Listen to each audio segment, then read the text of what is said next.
ngivumele njengomhlengikazi ngikubonisa ukuthi wena nomphakathi ophila kuwona ningenze njani ukuze niphephe kwi-HIV ngokubambisana.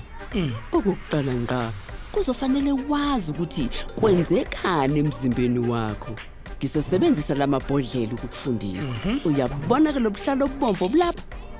Akubuthathe nje njengokuthi kumele igciwane le-HIV okungenzeka ukuthi lifihlile ngaphakathi emzimbeni wakho.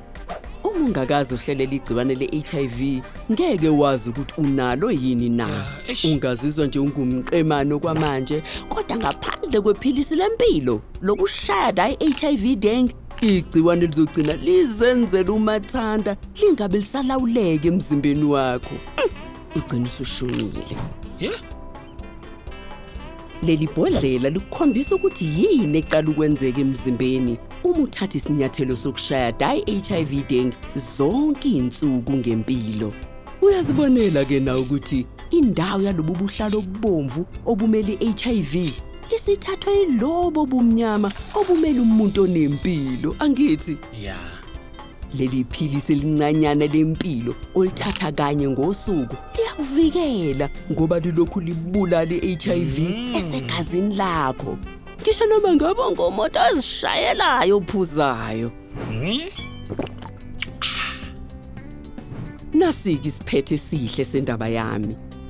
Uma ngabe unje namhlanje ungagcina usunje na kumaviki ambalwa nje ngokuphuza yodwa impilo usuku nosuku. Akubheke lento emnyama enhle kangaka.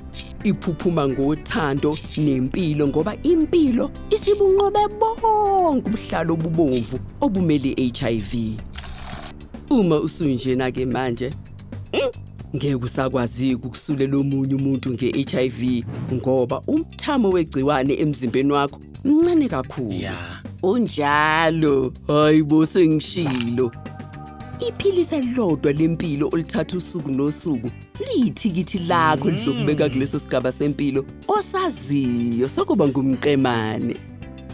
Kodwa ke uma ungakhohlwa ukuthatha iphilisi lakho lempilo njalo ngosuku, impilo yakho izohlehlela emuva uyithola usunjena ngokuphazima kweso. Kanti ke akekho ofisa ukuyithola ekuleso simo, akunjalo? Impilo izokuphephisa kwi-HIV. Usuku nosuku izogcina umphakathi ohlala kuwona uphephe kwi-HIV.